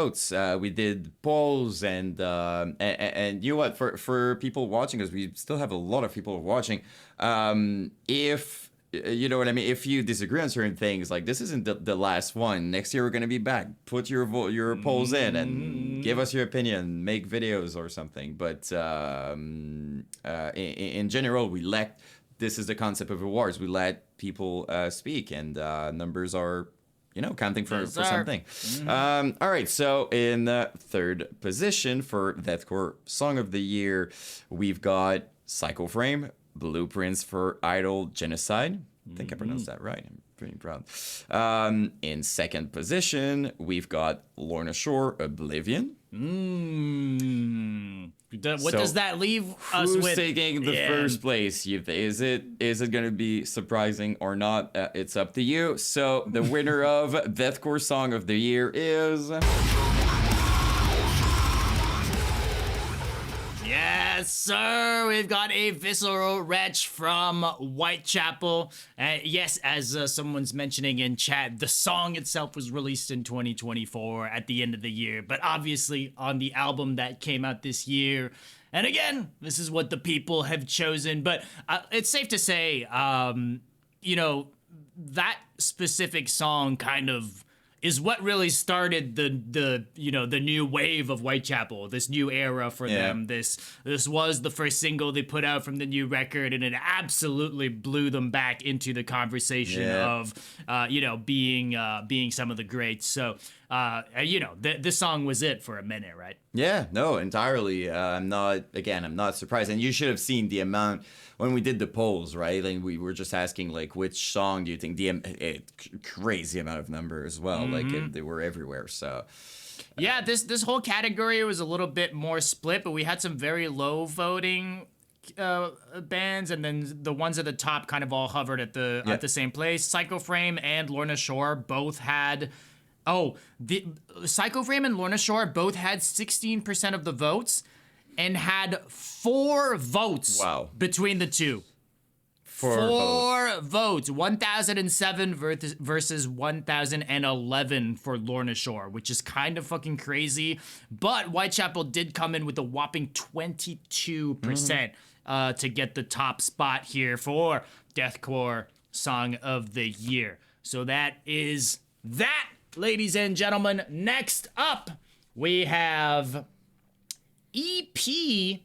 Deathcore EP of the Year. Now this one, I find interesting in its results. Because if we kind of go by kind of the trend of what we've been seeing on these last categories, one could assume, right? But I think we had some cool bands kind of in the running up, and specifically as a winner for this one. This isn't.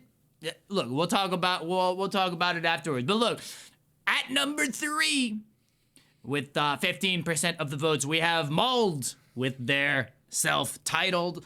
At number 2. One of my personal favorites from the year, and I when we were writing these down, I thought this was last year until I was corrected on it. I was pleasantly surprised and happy to include this one. And the people seem to love it, but Crown Magnetar and their EP Punishment coming in at 17% of the votes, and at 19% of the votes for Deathcore EP of the year. Your winner is Reverend. I mean, look. Again, I didn't want to spoil it, so I didn't go there. But Deathcore EP of the year. This isn't. We were talking about earlier. More and more, this isn't a conversation about is the revival its own thing versus like just deathcore. This is Deathcore EP of the year. All deathcore included, and the winner here is Reverend with their EP Decimate. How fucking crazy is that? That's crazy, yeah. It's deathcore, period. And I gotta say, Mole is in there as well. Like, it's insane. Yeah, well, Mole, and then Crown Magnetar being like the weirdo outlier in terms of they're like the 2010s technical Australian style deathcore band that there aren't many of in the year 2025, and they came in with the second place on this as well. So I think this specific category is kind of like maybe against what we initially thought this one would go. But huge shout out to Reverend. Those are the boys, and congrats on winning Deathcore EP of the year. What a crazy shout! I've listened to it quite a lot. Yeah. We do both contribute to a lot of those listens for sure. Yes, sir. Ladies and gentlemen, what we have left for you are the 2 final categories. It's always me for these. Look, we don't gotta explain ourselves. We don't gotta be negative about it. We're celebrating here, right? Yeah. But we do have the final 2 categories of the night. Yeah. I think the 2, rightfully so. I think the 2 bigger categories for this year's Deathcore Awards. We have Album of the Year and Band of the Year. The two that have been. I'm sure people have been waiting for. So, and I don't see the actual number, but I think it's super close, isn't it? Like, let me peep this. Am I crazy? Yeah. Okay. Well, I don't know by these numbers. Yeah, but I know, but anyways, I don't know. Seems close. Some of our notes are pretty scuffed. Yes. But all right, we are going to hop into Album of the Year. Big one. Actually, look, let's pause for a second, ladies and gentlemen. I wanna see what the people are thinking here. What do you guys think? Who do you guys think got Album of the Year? We'll do Band of the Year once we get there, but Album of the Year, who do you guys got? I'm curious, just as a show of hand from the chat, what you guys think is the winner, the likely winner here. I'm seeing a pretty divided chat right now. Some love for Spy. Spy, Angel Maker, Psycho Frame, Angel Maker, Lorna, New World Killer from Spite, Psycho Frame again, Psycho Frame. Okay, Chapel or Frame. Let's go Whitechapel. Psycho freaking Frame. Gotta be the Frame. A lot of Frame lovers in chat. I mean, look, we the people have learned we cultivate well. we cultivate. We taught them well. Yeah. It's okay. All right. So what can we say about this category? Do you want to go into the nominees, or is there anything to point out here? Well, first of all, I think it's fair to say we've got great releases this year. What a year for fucking deathcore albums, Makes right? no sense. Some years it's like, you can pinpoint like a few albums. Like this year, it was like nonstop and great albums. I'll be real. Most years, I have a hard time putting together a top 10 list. Yeah, that's...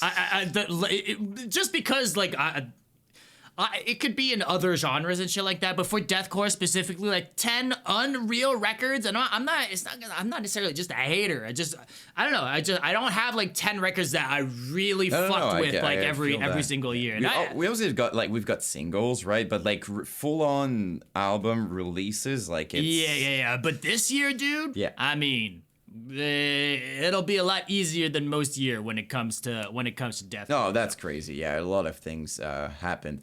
What I can say is like the two before getting to that, like the that's why. Okay, wait. I'm seeing who those are. Let me actually pull up the actual numbers here to double check, because I understand now the context you were going for. Sorry, let me see here. These are the two. Yeah. So that's... Yeah. So you've got the numbers here. Do with that what you will.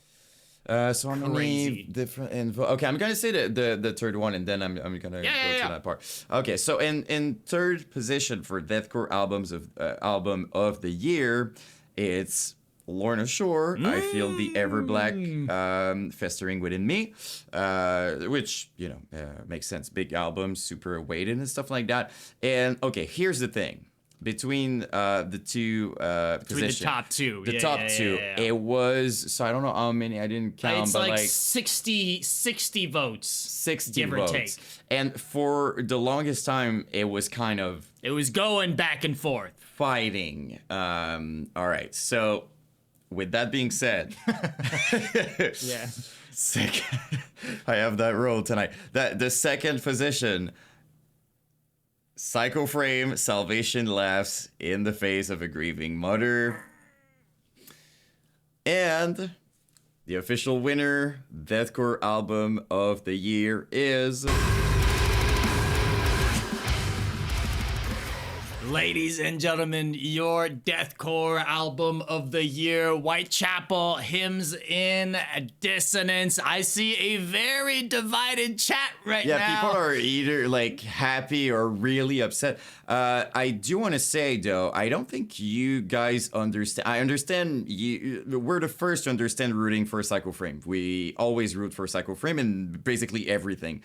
But I do want to say though, to be 60 votes fighting with Whitechapel, I don't think you guys understand how huge it wasn't. Like revival, it's like it's the deathcore album of the year, and it was like right behind. It's quite huge. Like I'm just saying that to put it in perspective. I guess the main difference is, what is the album you preferred most this year? And for me, I'd lean Psycho Frame 1000%. But I think objectively, like the record that kind of probably made the most waves this year, it's the Whitechapel record, right? I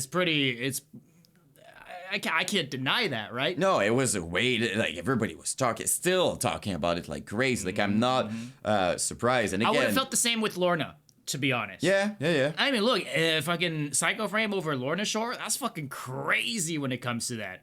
No, that's, it's true. Like, and in our votes, quite by far. Mm-hmm. So, yes, so there's that. But I mean, look, congratulations to Whitechapel, man. Deathcore album of the year. It's fucking, and I mean, it's their year, dude. Of course we root for Psycho Frame. For God's sake, first of all, I've listened to that album so much. I just made an entire video about Psycho Frame on YouTube. We're talking about, you guys are talking about like Psycho Frame fans and nerds over here. So it's not a question of that. But I'm still gonna say well deserved. Like absolutely. Gotta give them the props, man. Absolutely, man. It's not like a surprise. Like it's no. I think most people don't see this as a surprise. Obviously, the big album that came out with year, objectively speaking. My friend, you're gonna be about to hold the biggest one. I'm about to hold the biggest one, ladies and gentlemen. This is your final category of the night. The moment you guys have been waiting for. Deathcore Band of the Year. Now, I'm going to pose to you all the exact same thing that I asked not too long ago, but with this category. Who do you guys think is winning a Deathcore Band of the Year? Yeah, that's it. For Good idea. Brutality Podcast's first official Deathcore Awards in the year 2025. The first of many. Who is winning Deathcore Band of the Year? The biggest award of the night. Omens. The coveted award. Look, Sleep Token. we can go through real quick who the full nominees were on this, because I think this is Oh, I think this is interesting. worded. This is worded. Especially for this category. We won't go on any order here, but just going through what was on the list here. We had Mauled, we had Spite, Lorna Shore, Angel Maker, Signs of the Swarm, Despised Icon, Reverent, Without a Face, Whitechapel, and Psycho Frame. So, chat, who do we think is winning Deathcore Band of the Year? And look, you guys have all of the context, you know, of the previous winners. So you guys can maybe kind of get an idea, you know, for what might or might not be at the top of this category. But Picture frame. picture frame, Picture, what? it's another way of... Yes.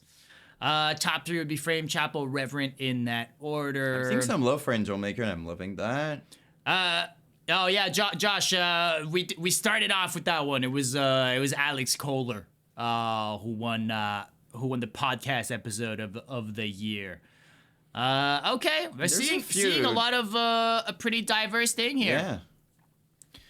Yeah. Let me just make sure this is good here. 1 sec, and then we will unveil the winner. All right. Okay. Let's do this. Let's go through the nominees in third place.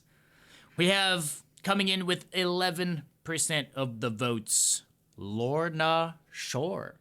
All right. Okay. So, eliminated from being able to be first. But look, a third place nonetheless, right? Yeah. Lorna Shore, third place here with 11%. Now, this is where things get interesting, ladies and gentlemen. Not to cut you off. If somebody is winning an award for yapping, it's me, by the way. Oh, absolutely. Absolutely. Just want to make that very clear. Every year, it's me. All right. Number 2 here with 15% of the votes. Are you guys ready? Do you want to say it? No, you can go ahead. You got it. You got this. Whitechapel. I want to get I'm looking at chat right now. I want to see the reaction here. Your official Deathcore Band of the Year goes to... Haters will say it's rigged, but I swear... We have the proof. We have the proof. We will release the documents if we have to. Psycho Frame is your Deathcore Band of the Year. Let's fucking go, dude. Oh, yes. This is so sick, dude. Oh my God. I mean, look, when the voting finally closed. Oh yeah. And we saw this one. I just remember telling myself, Yan, our job is done. We taught them well. Yeah. The people have spoken. Oh, it made me so happy. I think you sent it like right away. Like that's what you sent me like right away. I was like, that's They got this. Yes, sir. I mean, look, there's not much to say about this, man. Psycho Frame supremacy. We absolutely adore Psycho Frame. If it were just us, this is the band that would have gotten Deathcore Band of the Year. I am very glad to report that the people have spoken Yeah, it would have been the and, same result. and have been in accordance with us. So, Psycho Frame, congratulations for winning Deathcore Band of the Year. And again, might I remind people, this is Deathcore Band as a whole. We're going up against all the fucking big dogs. Look, maybe there's a bit of a bias because our specific community is very much centered around our love for Psycho Frame. But look, it's all the same to me. I'm so fucking stoked. You got any words to say about the good old Psycho Frame? Oh, I mean, like, the amount of times that we're talking about that band, and like we've been rooting for Psycho Frames since the beginning. So to see like the wholesomeness of just like all the, as you said previously, like the sign-in and the videos and everything they've been accomplishing, and the fan base growing and everybody's being happy has been super wholesome. But when we started this thing, I remember telling you, like, at first, my first thought was just like, I think they're gonna win like everything. Like that was my guess. And then all these fights and like and the award show, by the way, went like way bigger than anything I could have like wished or dreamed about. But this specific category, people were just like, it's going to Psycho Frame, and I was. I'm so happy about it. It's very well deserved. First of all, like this is like it's a super group. Like every single member of that band is just like crazy talented and great guys too. In case you didn't notice and didn't know about our podcast, we're inviting the entire band all the time. Like that's just kind of what we do. Yeah, that definitely most recurring guest of the year goes to Psycho Frame. Or we're obsessed, right? So of course we're happy. But when I saw that, especially like specifically in that context, because like obviously fighting against Whitechapel, Lorna, like those are the big dogs everybody's talking about, and I noticed the other categories, right? That like a lot of Whitechapel was winning, and it's fine. But this one, I was just like, this is kind of a statement. So I'm quite not that it's any competition or anything, but I'm just really happy for the boys. And as you said, we taught people well. Yes, sir. Absolutely, man. Y'all doing this again next year? We got 'em, man. And we're waiting for that record, Josh. So, you already know it's going to be in these lists. Of course. And also shout out again to a heavy hitter. I really want to do more of that stuff. The shows, the live shows. We're going to do some more of these. Look, I feel like we're ending here, but yes, more of all of the things for this year. It's gonna be a good year for us. Hey, maybe we start the Deathcore Mansion. We're gonna rip off Jared Dines. Oh, we could. There we go. Could do that. No disrespect, but Dom's suit doesn't scream at 10 mil. Oh, God damn! We got some shade in the chat low. here. That's low.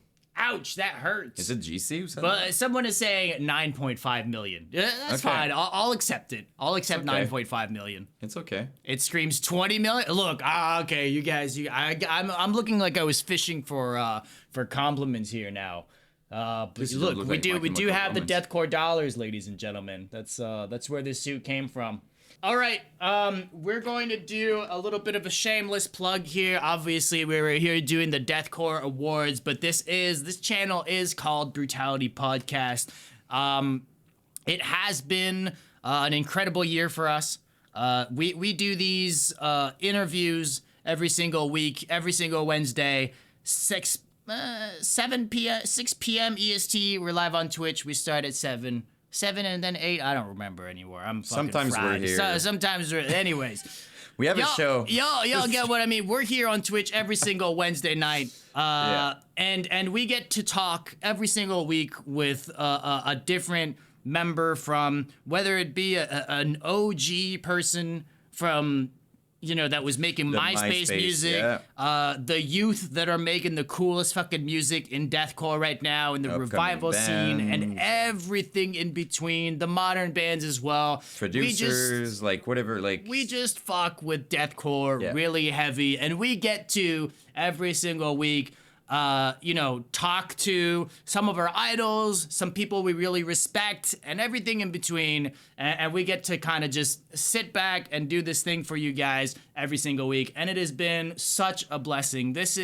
officially marks 2 years of the podcast. Obviously, we're doing the awards. It's the end of the year as well. But, all this, 2 years is, I don't know, it's kind of flown by. It also feels like it's been the longest fucking time ever. But this year, I don't think it hit me until recently. From year 0 to year 1, like our 1 year anniversary, it was way easier to feel the growth because it went from nothing to something. Yeah. And now it went from something to something more, but just still something, right? True. And I was kind of, taking a trip down memory lane, looking through the episodes we did this year, looking at the socials and seeing how everything's grown, since the beginning of the year. And it's been a lot crazier than I thought.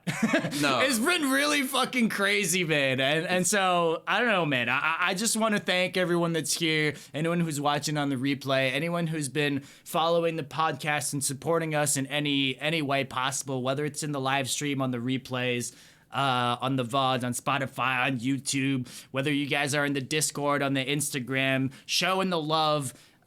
It's been fucking awesome, man. It's been such a great fucking year for us. We were able to go to LA to go see, cause why the fuck not? Just to go see a show we wanted to see. And that's the podcast made that happen. And we've already got some more stuff like that in the works for 2026.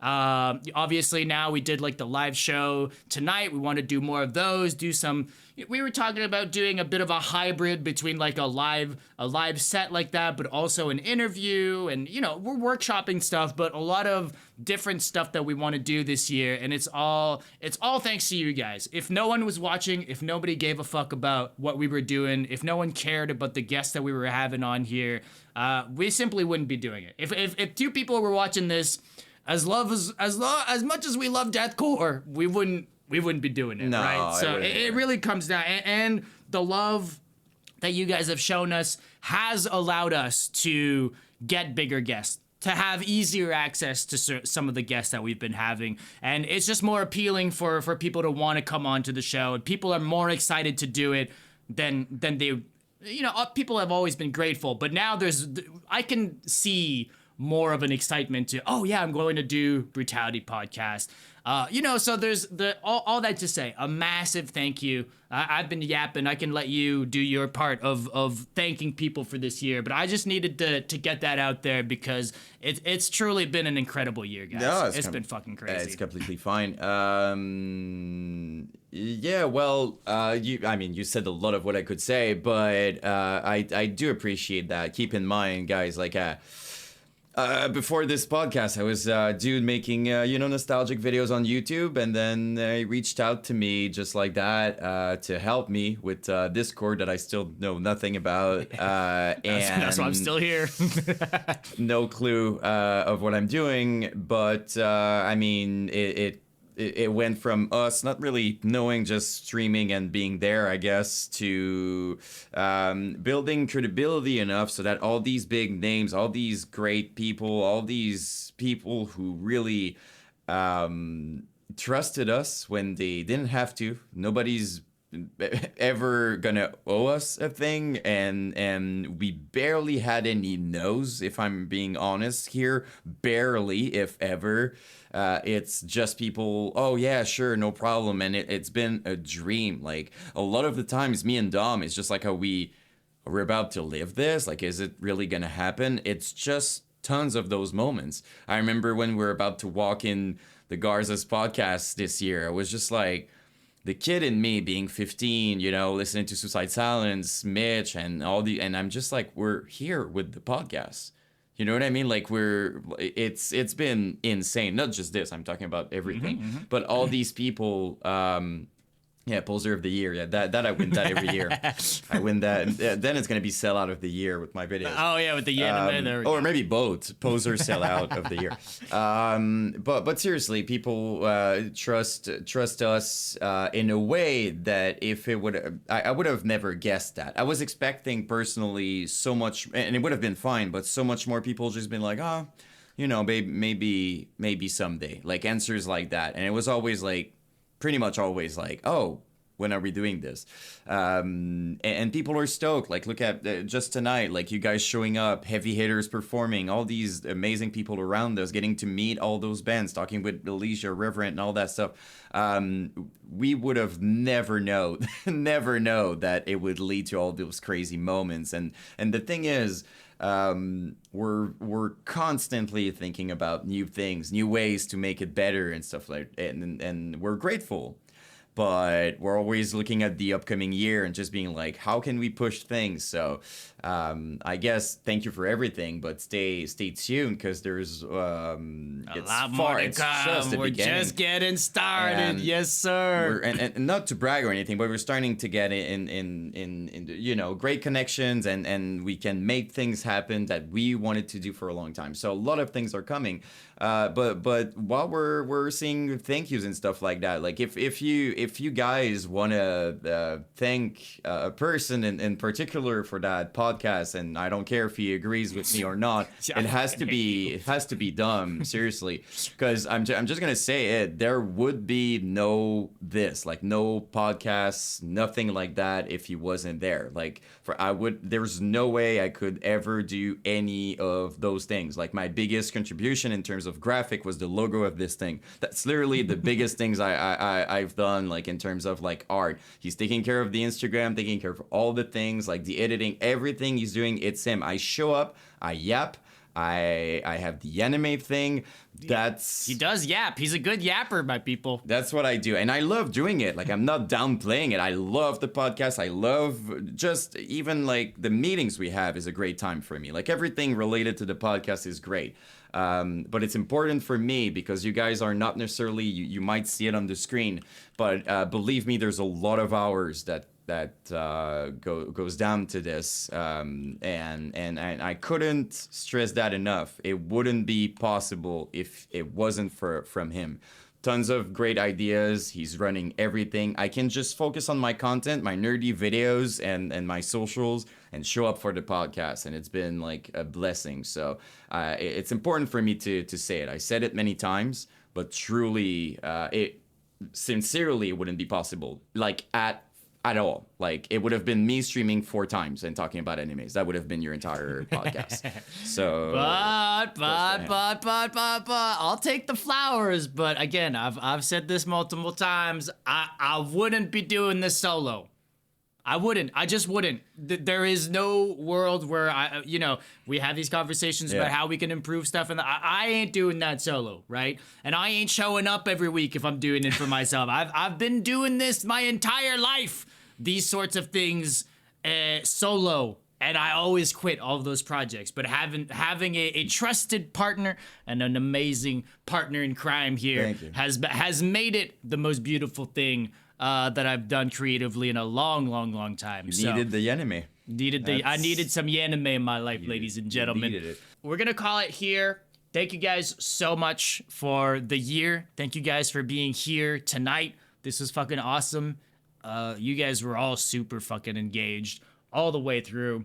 And just be on the lookout for more stuff like this. The only thing I will say, we are starting off the year strong with first few guests that we already have booked right now. Oh, yes. You guys are going to enjoy some of these first few guests that we've already got lined up. So 2026 is going to be huge. Yes, low point. Frame that and get back to me about it at the end of the year. But I'm pretty sure 2026 is going to be a good one.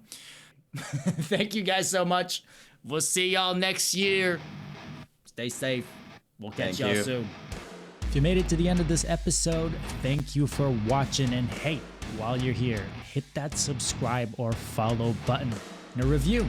If you're watching or listening on a podcast platform, it would mean the world, and it helps out more than you know. A big thank you as well to all of our supporters over on Patreon and on Twitch. New episodes every week, links to our Patreon, Discord, and socials in the description. We'll see you soon. We're out.